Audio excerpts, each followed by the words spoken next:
Bom dia para quem chegou agora, né? Porque nós estamos aqui desde as 9 horas com você aí que já está comigo. É isso aí. Quero ver a animação. O professor tá frio demais. Sacode, sacode, sacode. Bora para frente dessa televisão, na frente do celular. Já estou com a professora Camila aqui de artes do meu lado. Já ela começa. Você vai querer perder tempo? Jamais, né? Gente, que aula saborosa essa aula de filosofia que a gente assistiu na estante, né? Eu anotei tudo ali, anotei o filme, vou assistir aquele filme. Fantástico, que teorias legais, adoro filosofia. Você sabe, sou suspeito, né? Ainda mais eu que sou de humanas, eu sei que você está pensando nisso em casa, mas fica tranquilo, pensar sempre é bom demais. Pessoal, tô passando aqui de novo para dar aquele outro recado básico aí para você. Segunda e quarta, anotado, ao vivo, 9 às 12, TV Justiça, e o sinal é replicado, ou seja, também está passando lá pelo pessoal da nossa TV Gênesis, tá bom? Então acompanha por lá também. Deve estar no canal 24 ali. Mas eu quero essas informações, professor. Essas informações estão lá no nosso Twitter. Corre para ele lá, @Escola em Casa DF. Tá fixado lá em cima no Twitter, lá que você consegue ver direitinho. Escola em Casa DF.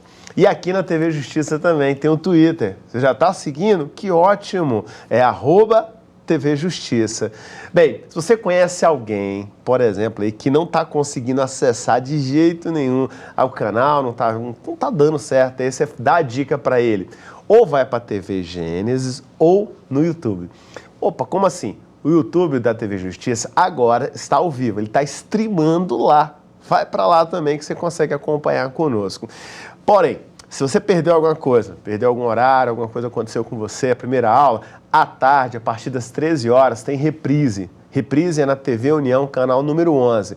Vai lá para a TV União à tarde, que aí você reprisa o que você perdeu a primeira aula, que foi de filosofia, que eu amei. Bem, se você perdeu as outras aulas ou quer dar uma revisada em alguma coisa, isso vai ser pelo YouTube do Escola em Casa DF. As aulas anteriores vão ficar disponíveis por lá. Se você não é do ensino médio, anos iniciais, anos finais, ou outros contextos aí nós também da educação infantil, terça e sexta-feira nós temos aqui aulas gravadas, tá? Porque eu estou aqui na segunda e quarta com você ao vivo. Isso aqui é ao vivo. Se você quiser saber mais informações, corre lá pro Twitter do Escola em Casa DF, tá bom? Bem, anotou tudo? Registrou? Estou ansioso ali. Depois de uma aula fantástica de filosofia, eu acho que essa de artes vai ser espetacular, como todas estão sendo. Eu só tenho que agradecer a todos os professores da secretaria que estão passando por aqui com vocês. Gratidão, essa é a palavra. Vamos começar, que eu quero começar também? Quero anotar tudo no meu caderninho. Lembra que no último bloco eu volto com o meu caderninho, beleza? Professora Camila, é com você. Valeu. Olá, pessoal, bom dia, tudo bem? Eu sou a professora Camila, professora de arte. Gostaria muito de agradecer ao Wagner, meu diretor lá do SED 4, do Sobradinho 2, ao Robson, meu diretor também lá do CF3 de Sobradinho 1. Gostaria de estar agradecendo à TV Justiça, à Secretaria de Educação por estar aqui nesse momento, dividindo com vocês aí em casa esse momento maravilhoso, pessoal. Então vem comigo que a gente vai aprender um pouquinho de arte, vai aprender um pouquinho de história, vai fazer uma viagem no tempo, pessoal. Pega o seu caderno, pega o seu bloquinho, sua caneta e prepara para anotar, pessoal, porque isso aqui é conteúdo de paz, é conteúdo de Enem e você vai aproveitar e você vai passar e você vai conseguir terminar o seu ano muito bem, pessoal. Vamos lá? Aqui, pessoal, nós temos a contextualização histórica, artística de obras do Paz, certo? E aí você vai me perguntar, professora Camila, Paz? Como assim? O que é o Paz? O que é o PAS, né, pessoal? PAS, pessoal, é o Programa de Avaliação Seriada. É o programa de avaliação, pessoal, para ingressar na UNB. Ou seja, se você, estudante da escola pública, quer entrar na UNB, aqui está a sua melhor chance. Por quê? São provas, pessoal, seriadas, são provas que você faz por ano. Primeiro, segundo e terceiro ano. Ou seja, você vai ver o conteúdo no ano, faz a prova. Fez o conteúdo, faz a prova. Ou seja, não tem, pessoal, esse mistério de ficar tentando lembrar o resto dos 3 anos no Enem, por exemplo. Então, pessoal, essa daqui é a sua melhor chance de entrar, de ingressar na Universidade de Brasília. Professora, eu não tenho interesse, quero fazer um curso técnico, terminar o meu ensino médio. Pessoal, essas matérias, a arte, ela vai te ajudar para a vida. Você vai ver o mundo com outros olhos, você vai ver a vida com outros olhos. Por quê? Porque a arte, ela está em tudo. Ou seja, se eu vejo um cartãozinho de um advogado, tem arte. Se eu vejo uma propaganda de uma academia, tem arte. Então, pessoal, vem comigo que a gente vai aprender e vai gostar muito, beleza? Próximo slide, por favor. Aí, pessoal, a gente tem uma divisão bem clara nas artes. Vamos lá. A gente tem as obras visuais, musicais e teatrais. As visuais são as esculturas, são os quadros, os desenhos, as pinturas, ou seja, são as formas de fazer arte que são visuais, são formas que o ser humano encontrou de materializar, certo? As musicais que a gente tem no PAS são óperas, são estilos musicais, são músicas, ou seja, são formas de música que o PAS encontrou para trabalhar com vocês. Professora, mas vai cair arte, né? É a pergunta que a gente sempre escuta. Vale nota? Cai na prova? Cai, pessoal. Por quê? Porque a matriz, né? A matriz de avaliação do PAS, ela é muito completa. Uma obra de arte, por exemplo, ela pode ser usada na matéria de física, de geografia, história. Por quê? Porque são questões completas, ou seja, uma única questão, uma única obra, por exemplo, pode ter várias questões. Eu tenho uma obra e tenho uma questão de química. Então, assim, estudem, vale a pena, vocês vão gostar, beleza?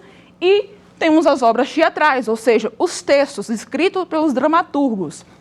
Cinema, nós temos filmes, audiovisual, nós temos várias, até a propaganda que você vê, ou seja, nós estarmos aqui agora já é uma forma, né, de audiovisual, teatral, né? Essa minha performance aqui na frente, ela é teatral, mas as que caem no PAS, ela está na matriz. Deem uma olhadinha, procurem o site da UNB, porque tem lá tudo descrito, né, certinho, beleza, pessoal? Hoje a gente vai se focar um pouquinho mais nas obras visuais. E aí eu peço para vocês anotarem, pessoal, porque elas são maravilhosas. Mas antes, a gente vai fazer nossa viagem no tempo. Lembra que eu falei? Olha, não sou física, não sou matemática, mas eu fiz uma máquina do tempo, sabe? Para a gente voltar um pouquinho e entender. Porque não adianta eu falar para vocês da obra se vocês não conseguem entender, por exemplo, o que veio antes. Né? Em que meio ela estava, como estava acontecendo, o que estava acontecendo naquele meio lá, beleza? Vamos lá, próximo slide, por favor. Vamos lá. Para a gente entender a arte, pessoal, a gente precisa entender que ela tem 2 funções importantes. Uma delas é a função pêndulo. Professora, pêndulo? O que é pêndulo? Vamos lá, pessoal. Lembra do reloginho da vovó? Aquele lá que ficava na sala e pegava e tinha o tic-tac, tic-tac. Então, é exatamente aquilo, pessoal. Ele vai e volta. E a vida é exatamente isso. O Chacrinha falava muito isso. Na vida nada se cria, tudo se copia. E na arte também tem muito disso, pessoal. Eu vou e volto. Eu repito algumas coisas, eu vou, eu volto, mas de uma forma, né, inovadora, às vezes um pouco forçada, às vezes tendo a história como pano de fundo, certo? E cada período, pessoal, ele está totalmente ligado com a história e com o fator social, beleza? Ou seja, está tendo uma guerra, a arte vai estar ligada com isso. Aconteceu da Igreja Santa Inquisição, a arte vai estar ligada com isso. Então, matérias de história, português, ou seja, os textos, os artistas, né, os escritores, eles estão sempre muito unidos. Por quê? Porque a arte ela vem ao longo da história caminhando junto, Beleza, pessoal? Então, anotem isso, porque isso vai fazer sentido na cabeça de vocês em outras matérias, beleza? Próximo slide, por favor. Lembra do reloginho da vovó? Esse aqui, ó. Esse é o pêndulo, que vai e volta. Aqui, pessoal, eu quero que vocês se atentem a esses dois quadros. São informações muito importantes. Primeira, essa informação aqui, ó. Ciência, razão, antropocentrismo, linhas retas e pouca expressividade. Esse quadro, pessoal, vem aqui.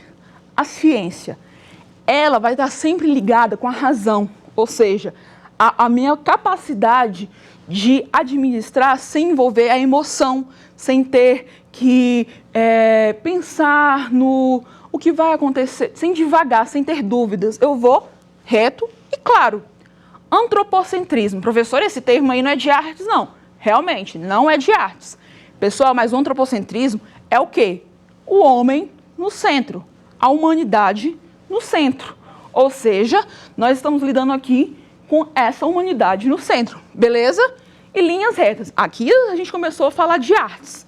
Começo a ter uma geometria na arte. Eu começo a trabalhar com a linha reta. Por exemplo, essa televisão trabalha com uma geometria, ou seja, eu tento trabalhar de uma forma geométrica, certa, correta, acadêmica, beleza? E com pouca expressividade. Vocês veem que eu me expresso bastante, meu rosto, minhas mãos, elas mexem muito. As obras que estão nesse quadro, elas não se encaixam muito aqui, ela é mais cara de paisagem, beleza? E aí a gente vem para esse segundo quadro. O que é esse segundo quadro, pessoal? Esse segundo quadro é a religião. E aí a religião não entra só um tipo de religião, mas a religiosidade de uma forma geral, emoção, ou seja, a forma que eu me dedico a isso, né? Eu acreditar, eu duvidar, eu sentir aquilo de uma forma mais intensa.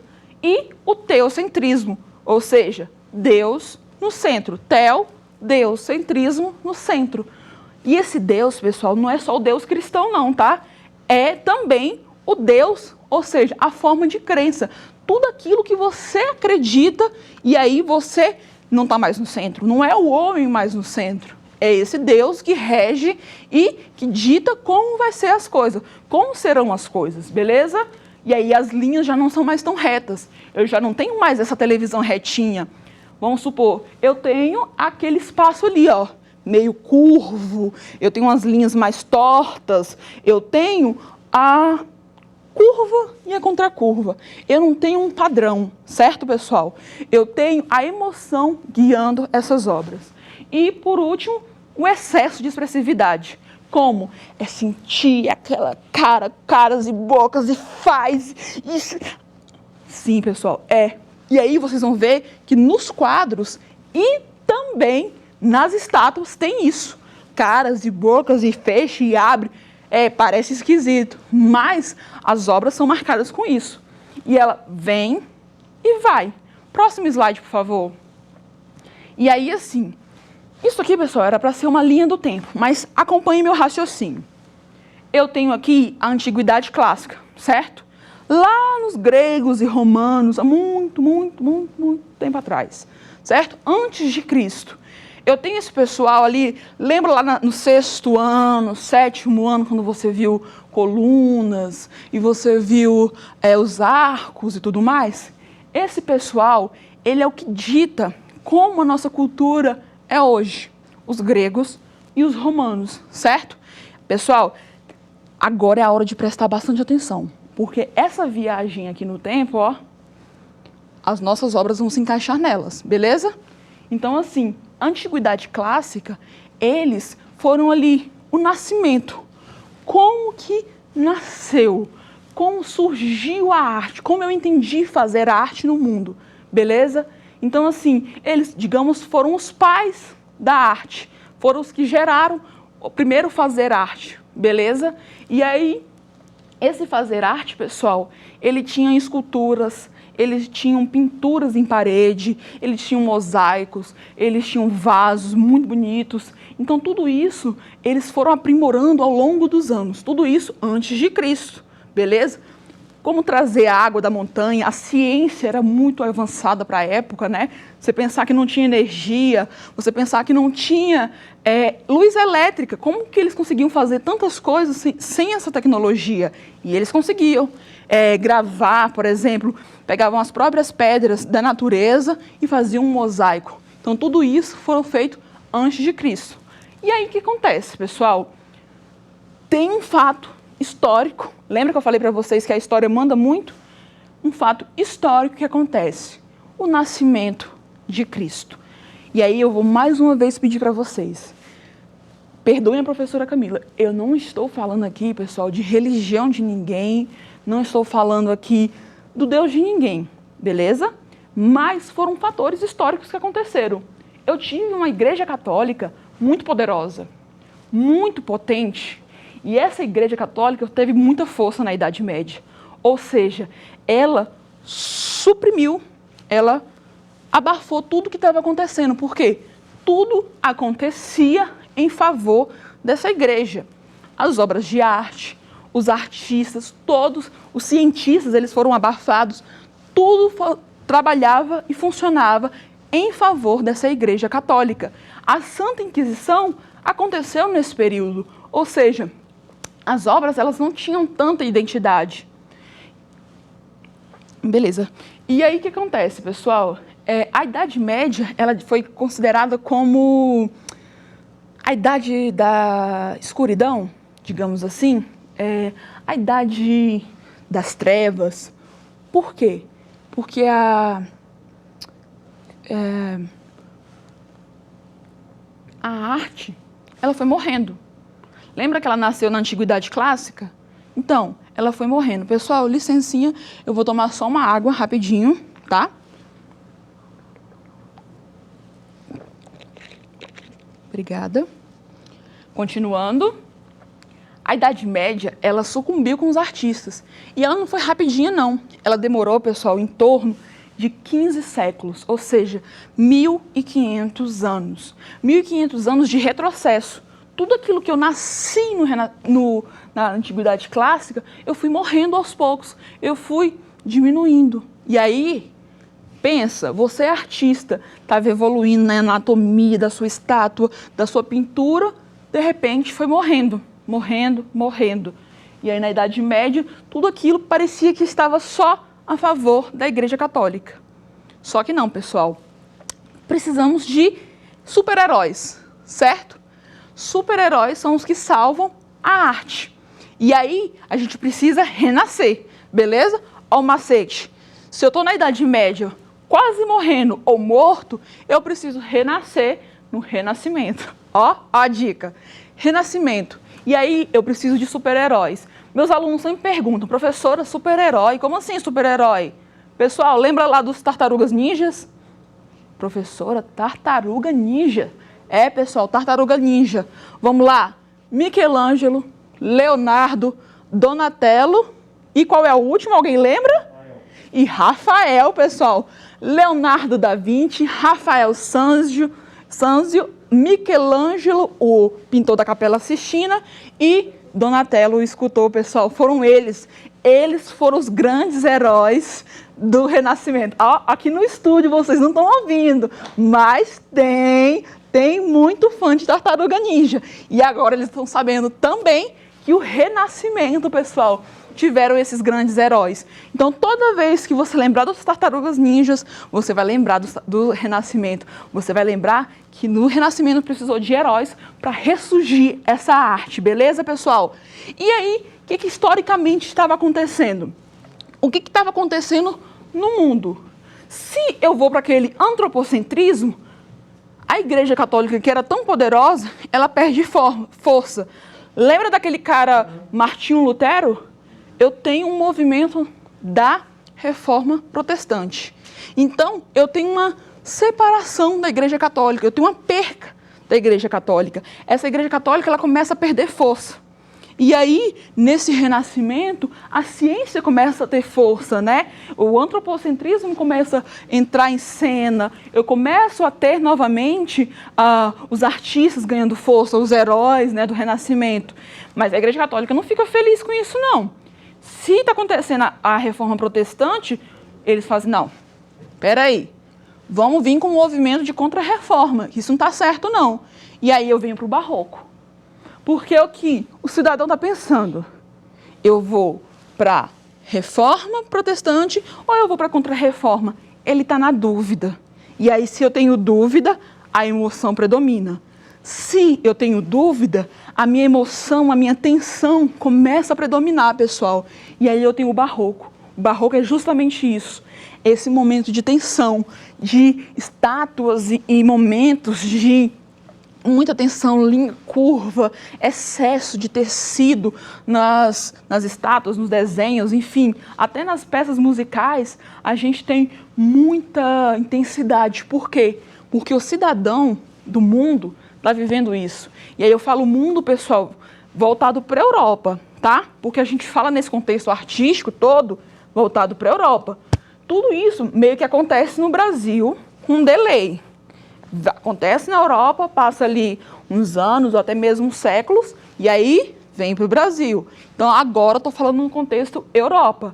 Então, ali o cidadão, ele está na dúvida, ele está pensando, eu vou ou eu volto? E aí vem o barroco, certo, pessoal? Próximo movimento, para a gente já não perder tempo, para a gente não dormir aí na sua casa, continua anotando, beleza? Eu venho para o neoclassicismo. Já ouviram falar de um baixinho que tinha mania de poder? Da história, que, né, guerreava, gostava de construir grandes monumentos e compensar ali o tamanho, Napoleão Bonaparte? Então, pessoal, ele estava bem forte nesse período. Aqui, historicamente, a gente chama de iluminismo, mas na arte a gente vai chamar de neoclassicismo. Por quê? Porque a gente retoma ideais e conceitos da antiguidade clássica. Ou seja, eu vou retomando aqui as ideias que eu tenho da antiguidade clássica, as formas de fazer estátua, as formas de fazer pintura, só que aqui, pessoal, eu não tenho o mesmo requinte lá da antiguidade clássica. Aqui eu fico assim, meio com preguiça, sabe quando você quer fazer um desenho, mas vai de qualquer jeito, vai daquele jeito, o jeito que dá, sua mãe mandou você lavar a louça e você lava lá mais ou menos e joga em cima lá da pia, e ela fala, pode voltar? Então, aqui é o neoclassicismo, diferente da antiguidade clássica, quando você vai receber aquela visita, que aí você lava, limpa, deixa tudo limpo, maravilhoso, porque você faz com gosto, aqui é diferente. Aqui você faz mais ou menos, bota lá, secou, guardou e está tudo certo. O neoclassicismo na arte, ele é meio isso.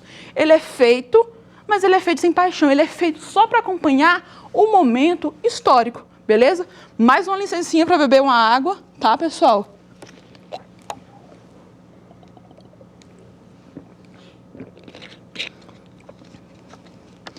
Viagem histórica da sede, pessoal, eu esqueci de falar. E aí, pessoal, a gente vai para o romantismo. Quando eu falo de romantismo na sala, as pessoas me perguntam assim, professora, romantismo é porque é romântico, professora? É apaixonado? Esquece, pessoal. Romantismo é, dor de cotovelo. Lembra lá do Pablo, lá da sofrência? Isso aqui, pessoal, é o romantismo. E aí, eu não vou me aprofundar no romantismo da literatura, tá, pessoal? Primeira, segunda geração, terceira geração, não vou me aprofundar nessa área. Mas o romantismo na arte, ele vai ser essa questão do sofrimento, do sofrer por amor, do mundo ideal, daquela mulher amada que está tão distante, tão, né? Aquele herói de guerra que foi para a batalha e morreu. Isso é o bonito. Viver no mundo das ideias é o bonito. Viver nesse mundo, né, ideal, que não é o mundo real, é aquilo que o romantismo busca. Tanto nas obras, como nas esculturas, enfim, nas peças teatrais. Tem aí Os Miseráveis, do Victor Hugo. É uma obra do romantismo. Aquele excesso de sofrimento, de canta, quem já viu Os Miseráveis, né, sabe do que eu estou falando, eles cantam tanto sofrimento, tanta dor, que você tem vontade de chorar, né? Você fica com dó daquele personagem, e esse é o romantismo, né? Por mais que o personagem realmente esteja sofrendo, tem um exagero. Lembra dos quadros? Então eu estou indo e voltando, o tempo inteiro, pessoal. A arte está indo e voltando. Claro, tem as exceções, né? Eu tenho as inovações, tenho os fatores que vão alterando, tenho. Mas, basicamente, eu estou indo e voltando no meu pêndulo, certo? E aí, por último, eu tenho aqui o realismo.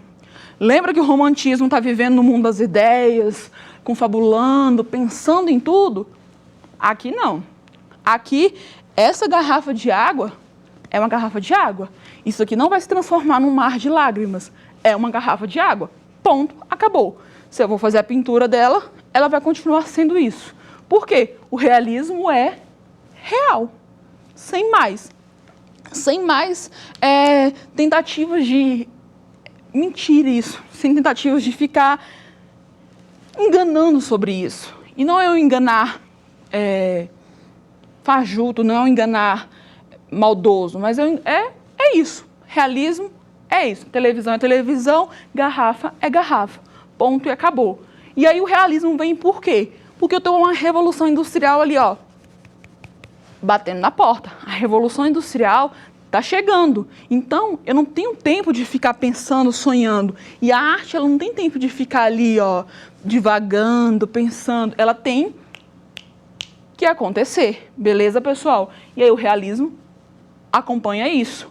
E aí, pessoal, eu não coloquei aqui, já botei as vanguardas europeias, mas eu tenho um movimento impressionismo. Por que eu não vou falar dele agora? Porque já já a gente vai ver uma obra que fala claramente sobre o impressionismo. Beleza? Então, próximo slide, por favor. Ah, pessoal, tem essa obra aqui. Essa obra aqui, maravilhosa. Essa obra aqui, pessoal, é o Rápido de Proserpina. Tá faltando um R depois desse Ezinho aqui, tá? Depois em casa vocês consertem. E aí, dá um Google na sua casa e olha direitinho todos os detalhes dessa obra, pessoal. Essa obra é fantástica. Ela é do Gian Lorenzo Bernini, certo? E ela é do Barroco. Vamos lembrar da nossa viagem no tempo? Barroco. Barroco, eu estou vivendo exatamente aquele momento de tensão, de dúvida, de saber aonde que eu vou, para onde eu vou, reforma contra reforma, Deus ou diabo, céu ou inferno, bem ou mal. Eu estou exatamente nesse momento. Vou contar a historinha, né, dessa estátua, desse momento aqui, pessoal. Quem é que gosta de mitologia grega, mitologia romana? Esse momento, pessoal, eu tenho aqui a deusa da agricultura, né, de todas as, digamos assim, das plantações, e temos os Zeus, né, o grande e poderoso Zeus. E eles têm uma filha, a Proserpina. A Proserpina, pessoal, ela é uma moça muito bonita. E aí ela estava passeando lá, passeando no jardim, muito bonita, né? O Hades, lá Deus do submundo, viu aquela mulher linda, maravilhosa, falou, vou sequestrar, vou raptar aquela mulher, porque ela é bonita. E ele rapta a Proserpina. Pessoal, no momento do rapto, ele leva ela para o submundo e lá ele consegue fazer uma forma que ela coma uma fruta, um fruto do romã. E se você come um fruto ou alguma coisa do submundo, você é obrigado a ficar lá. Quando a mãe dela descobre, né? Descobre que ela está presa nesse submundo, ela fica devastada, fica louca. E como ela é deusa da agricultura, ela acaba com tudo que está acontecendo na terra. Ela destrói plantações, coloca frio, as águas secam, a terra fica seca, completamente seca. E aí Zeus tenta um pouco contornar a situação e fala, ó, Hades, devolve a minha filha. E aí Hades fala assim, olha, ela comeu do fruto aqui, do submundo, não posso devolver. E ele fala assim, então, vamos fazer um combinado? Metade do ano ela fica aqui com a gente, na outra metade ela fica com vocês. Pode ser? Ele, beleza. Pessoal, esse mito era exatamente para explicar as 4 estações do ano. Ou seja, no outono e no inverno era quando a Proserpina estava, né, ali debaixo, no submundo. Então a mãe dela ficava muito triste, colocava a terra em sequidão. E aí quando ela voltava, primavera, verão, tudo lindo, flores e frutos. Beleza? O que o Bernini faz? O Bernini faz a captura do exato momento em que ela é sequestrada. Ou seja, o barroco vai muito nisso, como se fosse uma fotografia do momento mais doloroso. Reparem que ela tem uma cara de nojo, de asco desse deus do submundo. Realmente, ele era nojento. Aqui nessa foto não dá para vocês verem, mas tem um cão de 3 cabeças aqui atrás, vigiando a Proserpina para ela não fugir. E ele está agarrando ela de uma forma nojenta, e ela sente nojo. Em casa, vocês vão conseguir dar zoom nessa imagem e vão ver que tem uma lágrima, pessoal, uma lágrima escorrendo no rosto dela. E tudo isso é feito, sabe em quê? Mármore. O Bernini consegue esculpir tudo isso em mármore. Não tem cola, não tem super bond, não tem durepox, não tem nada, pessoal, aqui. Ele simplesmente, com o martelinho dele, a ferramenta, conseguiu esculpir toda essa obra, essa bela obra que eu acho, né? Próximo slide, por favor, que eu quero dar uma ênfase aqui. Esse aqui é ele, tá, pessoal? O Bernini, nosso amiguinho de hoje. Ele era italiano, escultor, artista, participou do barroco. Ele foi, pessoal, muito querido por papas. Ele era o queridinho de um papa, então ele conseguiu fazer muitas obras. As obras dele estão em Roma e essa em específico está na Galeria Borghese, em Roma. E esse nome, pessoal, eu consegui gravar graças à minha amiga Priscila, viu? Obrigada, Priscila, pela pronúncia. Próximo slide, por favor. Olhem esse detalhe do mármore, da mão dele apertando a coxa. Pessoal, é surreal. Isso é mármore. É mármore. Ele conseguiu dar o detalhe dela apertando, pessoal, apertando a coxa. Ou seja, a intensidade que essas esculturas vinham era muito forte. O momento que ele capturava era muito forte. Então, ele consegue, pessoal, realmente colocar toda a emoção, todas as curvas e contras-curvas, o tecido. Aqui, pessoal, não tem nada de gesso molhado e moldado. É pedra. Ele pega uma pedra inteira e esculpe dessa forma. E tem várias outras dele também. Quem quiser procurar, é só dar uma olhadinha na internet que vocês encontram com facilidade. Beleza? Próximo slide, por favor. Mais uma aguinha aqui, pessoal, por favor, porque o tempo de Brasília não ajuda. Vamos lá, pessoal? Aqui eu tenho o juramento dos Horácios, beleza? Essa aqui a gente já avança. Lembra daquele período que eu falei para vocês que era meio aquela aguinha morna, meio sem graça, meio a louça mais ou menos lavada? É desse período, tá, pessoal? É do Jacques Louis David, o juramento dos Horácios. Vou contar outra história, tá? Aqui é só caso de família. Aqui é só babado. Esses aqui eram 3 irmãos, os Horácios, e eles estavam disputando o controle da Itália com outra cidade. E para não ter uma guerra entre as 2 cidades, eles decidiram mandar 3 irmãos de um lado, 3 irmãos de outro. Esses eram os Horácios. E aqui eles estavam justamente jurando ao pai lealdade ao Estado, ou seja, o Estado acima de tudo. E aqui eles juram ao pai com as espadas. E o que aconteceu? Eles lutam contra os Curácios, se eu não me engano, e eles ganham. Só que só um irmão sobrevive, o irmão mais novo.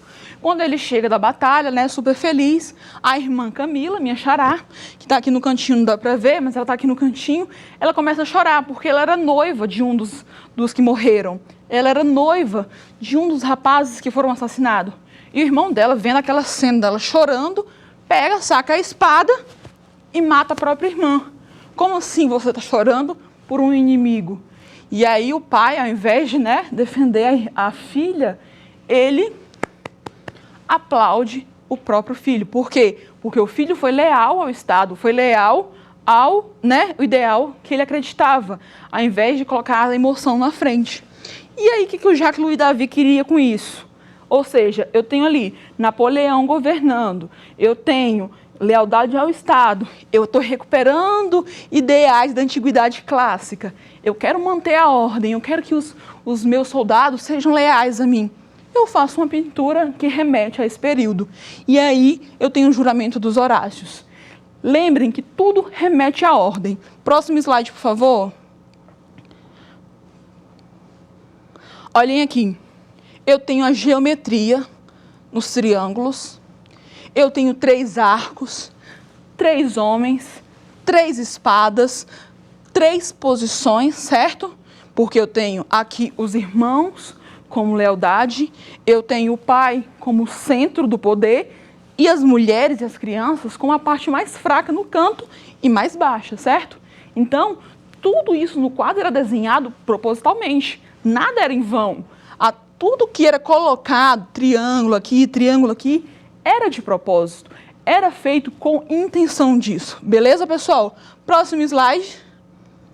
E aí, assim, se eu tenho o Napoleão colocado como grande homem, né, que não era, ele queria, com a arte, porque ele era um grande apreciador da arte, ele queria colocar o quê? Que pessoas sejam leais a mim, sejam fiéis, retas, corretas. Então, a minha arte vinha também para doutrinar. Beleza, pessoal? E aqui eu tenho umas informações falando sobre ele, sobre o governo dele, né? Aqui, ele também é um quadro do Jacques-Louis David, certo? Mas essa daqui não é obra do Paz, só aquela anterior. Próximo slide, por favor. E aí eu venho e saio desse contexto Europa e caio no Brasil, segundo reinado. Olha aí como a história, a arte, está tudo ligado. Eu tenho isso aqui, pessoal, de uma forma muito clara. Olha aqui, a Redenção de Cã. Ela é de um artista chamado Modesto Brocos. O Modesto Brocos, pessoal, ele era espanhol, certo? E ele era professor na Academia de Belas Artes. E aí, pessoal, nós estamos vivendo em tempos bem conturbados, certo? Está tendo muita manifestação, tanto no Brasil quanto nos Estados Unidos e no mundo inteiro. E esse quadro aqui, pessoal, ele é um quadro bem forte, bem reflexivo. Ele é um quadro que fala exatamente nessa época que a abolição da escravatura aqui no Brasil estava uma efervescência. A discussão sobre isso, a reflexão sobre isso estava muito forte. Aqui eu tenho uma mulher negra, eu tenho uma mulher mulata, um homem branco e um bebê branco. O que acontece, pessoal? O nome desse quadro é A Redenção de Cã. Vamos lá para mais uma historinha. Cã, para quem não sabe, na Bíblia, era o filho de Noé. E ele foi castigado por ver o pai nu e bêbado, certo? E aí, ele era de descendência africana. Então, durante muitos anos, muitos séculos, esse argumento foi usado como desculpa, justificativa para se escravizar o negro, para se escravizar o africano, por conta dessa passagem bíblica, que Cã era negro, foi castigado por Deus, por ver o pai nu e bêbado, pronto. Então, pegaram esse trecho e isolaram. E, na verdade, nem tinha sido isso.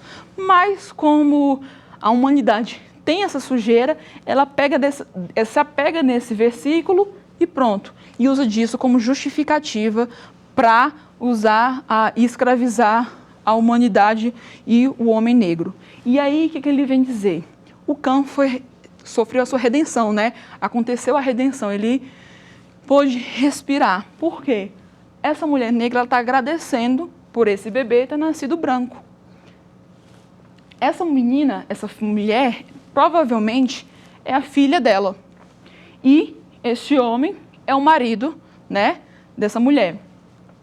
E esse bebê, pessoal, o fato dele ter nascido branco, na época, foi dito pelos escravocatas como uma afirmação de, né, olha, tá vendo? Você precisa, né, do branco para melhorar a raça. E o que o Modesto Brocos queria era justamente o contrário. É trazer a reflexão de que, tá vendo, gente, nós somos miscigenados. Vocês não precisam disso para agradecer, mas ela agradece, porque ele vai sofrer menos. E aí tem alguns traços no quadro que vai trazendo essa distinção de classe e cor. A mulher negra, ela está descalça na terra.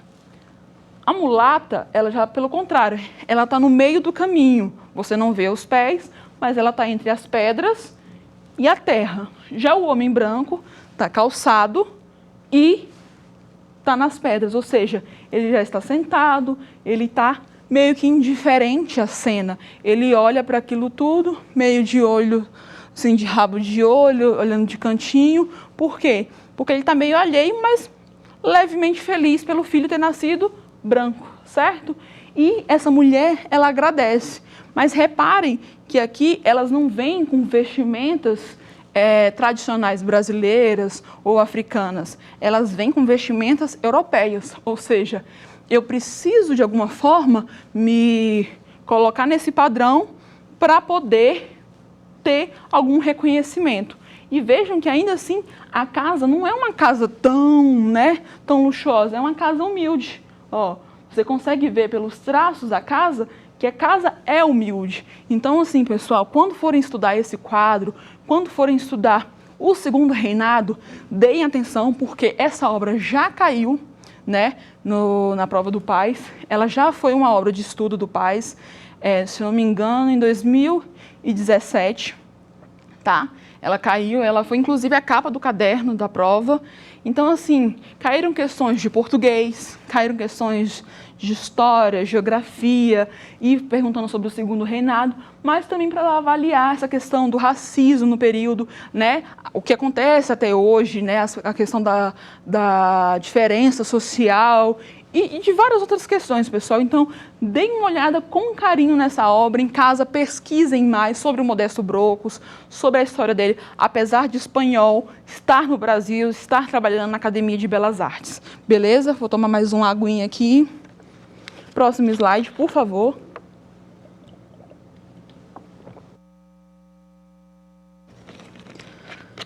Vamos lá, pessoal. Lembra que eu falei para vocês que nosso pêndulo ia e voltava, a gente já está voltando para a Europa. E voltava, voltava. Quebrou. Eu entro no impressionismo. Pessoal, o impressionismo foi o quê? Vamos lá. Eu tive o surgimento da fotografia em 1826. Eu tenho lá o pintor que vai na minha casa, faz o registro do meu belo rosto, né? E aí ele demora dias, cobra caríssimo, né? Era uma coisa de elite. Com a fotografia, não. Clique. Tirei a foto da Camila, pronto, tenho a foto nas mãos. Então, o que vai acontecer com esse pintor? Ele vai precisar se reinventar. Ele precisa, pessoal, passar por uma reformulação. Eu preciso de um clique. E aí ele tem a ideia, vou para fora do estúdio. Vou para fora dessas minhas 4 paredes. E isso, pessoal, é literal. Ele vai para fora, ele vai observar as paisagens de uma forma que ele nunca observou. E aí ele percebe que o sol, a luz solar, ela manda e desmanda em muita coisa. Ela interfere em como a gente vê as coisas. E aí, esse carinha aqui, o Monet, o Claude Monet, ele é francês, né? E aí a França está fervendo de arte, cultura, está fervendo de tudo. E aí o que acontece? Ele tem uma ideia, ele vai para o porto e começa a pintar. Só que a luz solar, o sol, ele não fica paradinho, certo? Pessoal, na verdade ele fica, tá? Quem mexe é a terra. Mas, para a nossa visão, ele vai se movimentando, ou seja, essa sombra, ela se movimenta, ela tem, né, uma alteração. E aí eu preciso pintar rápido. Então as minhas pinceladas começam a ser muito mais rápidas e eu não tenho tempo de misturar cor, de misturar, delimitar a forma. E eu não vejo tão claramente. Eu sou meio cegueta, né? Então se eu estou vendo de longe, eu não vejo claramente. Eu vou pintar como eu estou vendo. E ele fazia exatamente isso. E aí o que acontece? Nesse período, ele começa a pintar, né? Pintei, lá no nascer do sol, e mando o meu quadro para impressão do sol lá para o Salão de Belas Artes. Só que, pessoal, ele não foi aceito. Não só ele, mas o Renoir, o Manet, né? Que é diferente do Monet, o Degas. Eram pessoas que eles não eram aceitos naqueles salões, porque eles pintavam dessa forma diferente. E aí, eles não só eram aceitos nos salões, né, que nesses salões tinham competições, o mais bem votado, digamos assim, eles ganhavam a competição, viravam um grande artista, mas ele não só não entrava, como ele foi colocado no salão dos excluídos. Ou seja, ele foi para a salinha dos feios. E aí, um jornalista lá, meio que, eu fui escalado para fazer uma reportagem sobre aqueles artistas lá do salão dos excluídos. Vou lá, né? Deixa eu ir. Chegou lá, olhou esse quadro. Que horror. Que quadro feio. Meu Deus do céu. Um papel de parede é muito mais bonito. E aí ele fala, quem que eles estão pensando que são? Os impressionistas? E aí, pessoal, acendeu o clique. Impressionistas? E o pessoal começou a achar diferente. E começou a visitar as obras. E começou a ir naquele salão e gostar daquele tipo de obra. E aquilo que virou uma crítica começou a ser como eu posso dizer, o trampolim para eles fazerem sucesso. E eles foram artistas que fizeram sucesso durante a vida. Eles foram artistas que ganharam dinheiro com as suas obras. E a impressão Nascer do Sol, ele traz isso, traz essa mistura de cores. No próprio quadro, ele traz pinceladas rápidas, quase geométricas, ele brinca com a questão das cores complementares. Quem é meu aluno tem a obrigação de saber sobre cores complementares, porque eu já expliquei, tá? Próximo slide, por favor. Esse aqui, pessoal, é o Monet, tá? E aí eu sempre brinco que ele foi do lixo ao luxo, porque ele foi do salão dos excluídos, né, para ascensão da época. Ele foi para a elite, ele foi para a galera, ele foi para as cabeças, tá, pessoal? E ele foi um marco na vanguarda. Porque pensa aqui comigo, até então o meu pêndulo estava indo e voltando, né? Religião, razão, ciência, emoção. E de repente eu quebro com isso, eu quebro com esse padrão e eu entro numa nova forma de fazer arte, numa nova forma de fazer tudo. Texto, eu entro numa nova forma de fazer história. Por quê? Aqui eu estou entrando, pessoal, no século XX, certo? O professor que vai vir depois de mim, ele vai falar exatamente sobre isso, sobre as vanguardas europeias. E eu vou deixar com ele essa missão, tá, pessoal? Próximo slide, por favor. E aqui eu tenho o meu querido, o meu amado, o meu tchutchuquinho, Vincent van Gogh, pessoal. O Van Gogh, pessoal, ele foi um artista de uma intensidade sem tamanho. Ele foi um cara que viveu pouco, ele viveu só 37 anos, tá? Ele cometeu suicídio, isso é muito triste, mas assim, ele foi um artista que produziu muito, ele produziu mais de 900 quadros, tá? Ele pintou muito e não foi reconhecido em vida, tá? Ele não fez sucesso em vida. Ele é holandês e ele tinha uma forma de pintar. Antes de ir para Paris, ele pintava uma forma mais sombria, um pouco mais sem cor, sem vida, né? Ele pintou um quadro chamado Os Comedores de Batata. Quem tiver essa oportunidade de dar uma olhadinha, procura na internet. É um quadro mais sombrio. E quando ele vai para Paris, ele é influenciado. Ele é influenciado por cores, pelos impressionistas. E aí ele está na metadezinha, ele está na divisão entre os impressionistas e os expressionistas.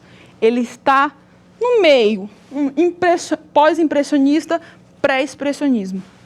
E aí, pessoal, ele é de uma vigorosidade tão forte que os quadros dele refletem muito isso. A pincelada dele é mais intensa.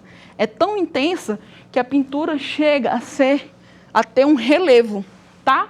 E literalmente relevo de tinta, porque a tinta vai sendo sobreposta uma à outra, certo? E aí eu tenho essa ideia de movimento. Quem aqui tem Facebook ou alguma rede social, provavelmente, né? A maioria tem, pode procurar, que sempre tem esse quadro de uma forma 3D. E aí você consegue fazer uma viagem dentro dele e é bem legal. Por quê? Porque essas formas elas dão uma mexidinha. Por quê? Porque ele coloca de forma proposital em espiral. Esse quadro aqui, pessoal, foi pintado enquanto ele estava no asilo. Ele se internou por ter cortado a própria orelha depois de um surto psicótico que ele teve numa discussão com o amigo dele, o Paul Gauguin. E aí ele surtou, cortou a própria orelha, e aí ele viu que o negócio não estava bom para ele e se internou. Aí ele se internou lá nesse asilo, e a vista do quarto dava para esse cipreste aqui, que é uma árvore típica, né, lá dos cemitérios da Europa. Então, é uma árvore que remete tristeza, né?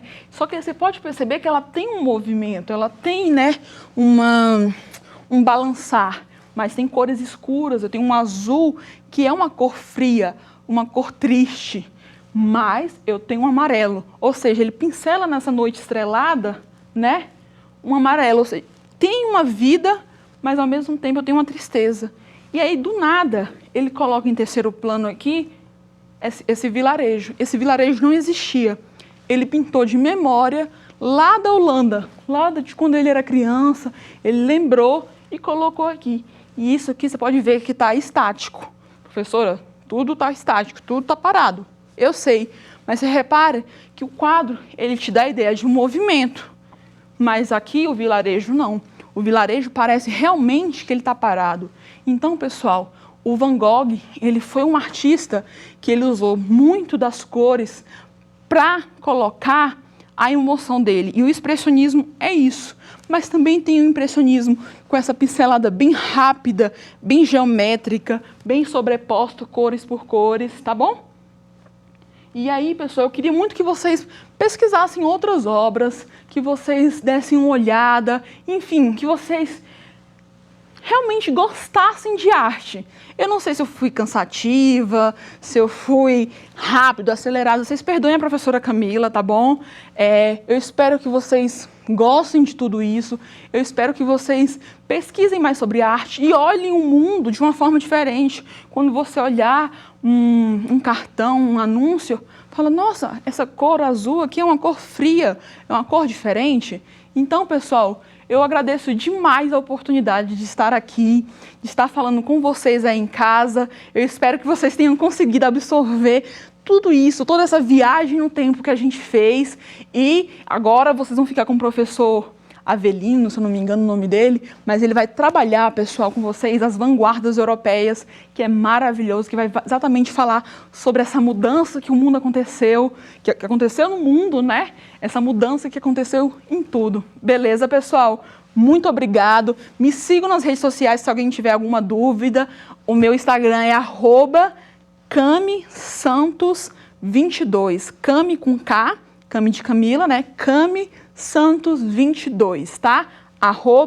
@CamiSantos22. Quem quiser me seguir, tirar uma dúvida, ou enfim, tá, pessoal? Muito obrigado pela oportunidade, Secretaria de Educação, os meus diretores e a TV Justiça. Muito obrigada a todos aqui no estúdio, pessoal, e até a próxima. Tchau, tchau.